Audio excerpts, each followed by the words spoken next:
अस्सलाम वालेकुम my YouTube family, कैसे हैं आप सब लोग। मुझे उम्मीद है कि आप सब ठीक ठाक होंगे, मज़े में होंगे और मैं भी बिल्कुल ठीक हूँ। तो आज के छोटे से व्लॉग का स्टार्ट करते हैं फजर की नमाज से और कुरान करीम पढ़ने से और उस पाक रब की ज़ात का शुक्र अदा करने से जो कि हमारे लाख गुनाहों, लाख ऐबों और लाख ख़ताओं के बावजूद भी हमें माफ़ करता है और हमें बड़ी प्यारी रोशन सुबह अता करता है।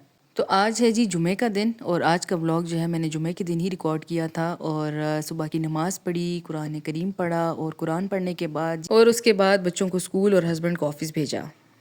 उसके बाद जी मेरे हस्बैंड ने और बच्चों ने रिक्वेस्ट की थी आज कि जी हम बीफ पाए खाएंगे। हमारे घर में बीफ पाए ज़्यादा खाए जाते हैं एज़ कम्पेयर टू मटन पाया। हर घर की अपनी एक रूटीन है, किसी के घर में मटन पाए इस्तेमाल होते हैं, हमारे घर में बीफ पाए ज़्यादा शौक़ से खाए जाते हैं। तो मैंने कहा चलें जी नमाज़ पढ़ ली है, सुबह बच्चों को जब भेज दिया स्कूल, हस्बैंड ऑफिस चले गए, तो उसके बाद मैंने कहा चलो जी पाए बनाते हैं। तो उसके लिए मैंने प्याज वगैरह देखें ज़बरदस्त तरीके से इसको चॉप कर लिया है। चॉपर की डिटेल जो है ना वो मैं आगे चल के भी वीडियो में दूंगी और जो टाइटल है उसकी तरफ चलते हैं कि कुरान की कौन सी ऐसी सूरत थी कि जिसको मैंने लगातार पढ़ा, मुस्तकिल मिजाजी से पढ़ा, बहुत ही खुशू खुजू के साथ बड़े दिल से पढ़ा और उसने मेरी लाइफ में बहुत चेंजेस लेकर आए। और साथ में आपको ये भी बताऊंगी आगे चल के कि मैंने यूट्यूब जर्नी क्यों स्टार्ट की, मैं यूट्यूब पर क्यों आई जबकि मुझे तो ऐसे कोई ज़रूरत नहीं थी। तो सबसे पहली बात यही कि कुरान की कौन सी ऐसी सूरत है जिसको पढ़ने से वाकई में लोगों की ज़िंदगियाँ तब्दील होती मैंने देखी हैं, और वो है जी सूरह रहमान। सूरह रहमान एक ऐसी करिश्माती सूरत है कुरान करीम की। वैसे तो कलाम पाक में बहुत बरकत होती है, चाहे आप कोई भी सूरत उठाएं, कोई भी कुरान करीम का सिपारा पढ़ लें, लेकिन सूरह रहमान के बारे में जो है ना हर जगह पॉइंट किया जाता है। आप देखेंगे काफ़ी हमारे उलमा वगैरह हैं वो भी यही जिक्र करते हैं कि सूरह रहमान रिज़्क़ के लिए, रिज़्क़ की तंगी के लिए, घर में बेसुकूनी को दूर करने के लिए, एक ठहराव के लिए लोग पढ़ते हैं। मैंने भी इसका विद करना स्टार्ट किया जब मुझे बेसुकूनी महसूस हुई। सब कुछ होने के बावजूद भी घर में जो लड़ाई झगड़ा होता है, जो नोक झोंक होती है, जो घरेलू लड़ाइयाँ झगड़े होते हैं, तो आप जब बहुत ज़्यादा परेशान हो जाते हैं तो कहते हैं अल्लाह ताला की मदद आती है। तो बस मुझे इसी तरह किसी ने बताया कि आप परेशान ना हो और हर फ़र्ज़ नमाज के बाद इसको पढ़ना शुरू करें। और आप यकीन करें मैंने 1-2 महीने ही पढ़ी थी तो मुझे बाकायदा महसूस हुआ कि मेरी ज़िंदगी में ठहराव आ गया, घर में सुकून हो गया। बहुत सी चीज़ें ऐसी जो काम नहीं बन रहे होते और वो बनने लग गए और चीज़ें सेट होने लग गई। तब मुझे महसूस हुआ कि वाकई इससे मेरी ज़िंदगी में बहुत बड़ा फ़र्क आया। उसके बाद मैंने ये इनिशिएटिव लिया कि कुकिंग और बेकिंग जो थी वो मेरा पैशन थी और मैंने कहीं से सीखा नहीं है, कोई सर्टिफाइड कुक शेफ़ नहीं हूँ मैं। मैंने घर में अपने शौक़ पे अपने हस्बैंड के लिए बेकिंग करना सीखी और माशाल्लाह से इतनी ज़्यादा एक्सपर्ट मैं उसमें हो गई कि माशाल्लाह अल्हम्दुलिल्लाह मैं अपने चैनल पे सिखाती हूँ तो लोगों को फ़ायदा होता है उससे। और मेरी कोशिश होती है कि हर हाउसवाइफ जो है वो इसी तरह करे और अगर आगे वो कमर्शियल बेसिस पे इसको करना चाहती है तो वो करे। इसीलिए मैं अपनी जेन्युइन रेसिपीज़ शेयर करती हूँ।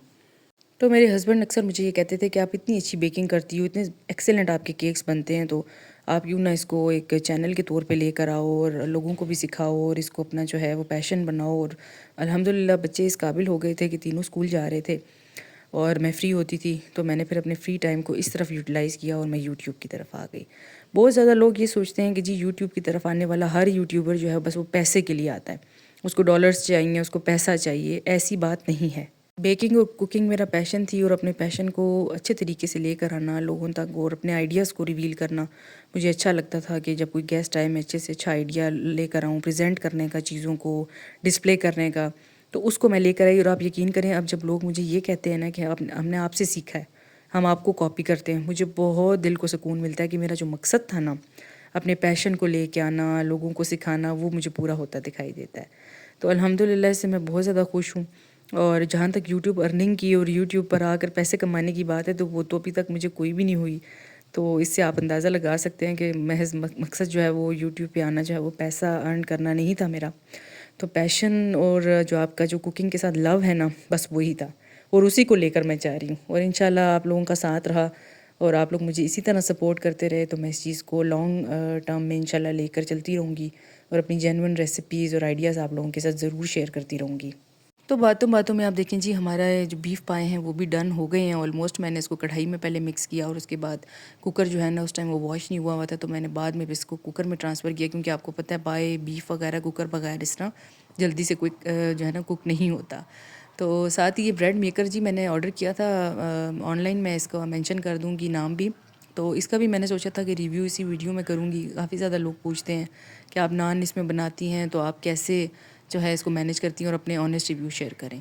तो ऑनेस्ट रिव्यू ये है कि जी जब आपने बनाना है ना, अब ये जो आटा मैंने बनाया आपके सामने, मैंने चॉपर में जो है ना नीडिंग वाला डो का जो ब्लेड है वो यूज़ किया है, और साथ मैंने सोडा और दही डाला है और नमक डाला है। और ये डो मैंने तकरीबन आधे घंटे 1 घंटे पहले बना के रख दिया था, जब मैं पाए बना रही थी बच्चों के आने से पहले। और उसके बाद ये डो इतना हो जाता है कि जैसे यीस्ट होती है ना, इसको बहुत अच्छा एक्टिव कर देता है डो को। तो बस आपने फिर पतले पतले इसके जो है ना नान बेल लेने हैं। और ये देखिए मैंने ऑन कर लिया था ब्रेड मेकर को, इसको बेसिकली अरेबिक ब्रेड मेकर भी कहते हैं।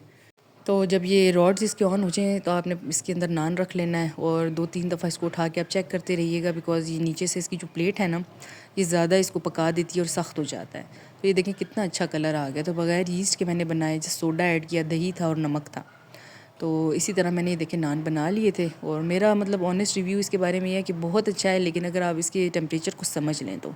स्टार्टिंग में जब ये मेरे पास आया, मैंने नान बनाए तो काफ़ी सख्त नान बन जाते थे, ऊपर से जल भी जाते थे। लेकिन अब मैं इसके टेम्परेचर को समझ गई हूँ, मुझे अब ये पता होता है कि कितनी टाइम बाद आपने इसको उठा के चेक करना है, और ये कितने टाइम में इसका कलर देखें आ जाएगा। तो है बड़ा क्विक है, जैसे हमारे यहाँ गैस वगैरह के इश्यूज़ रहते हैं, गैस नहीं होती, तो उसके लिए परफेक्ट है। तो ये देखें जी 1 घंटा मैंने इसको जो है ना प्रेशर दिया है कुकर में डाल के, जो बीफ पाए थे, और ये देखें कितने एक्सीलेंट बन गए हैं। और इसके ऊपर जो लाल तरी है ना, वो भी खुद से आ गई है। बस अब बच्चों के आने का टाइम हो रहा था, तो मैंने कहा चलो जी जल्दी जल्दी से प्लेटिंग कर लेते हैं। गर्मा गर्म हमारे पाए जो है ना, वो बहुत ही ज़बरदस्त से रेडी हो गए। और रेसिपी कितनी सिंपल है इसकी, मैं इसकी रेसिपी भी आपसे शेयर करूँगी। जस्ट प्याज इसमें यूज़ किए हैं मैंने, फ्राई करके अदरक लहसुन डाला, साथ पाए डाले हैं और पका लिए हैं।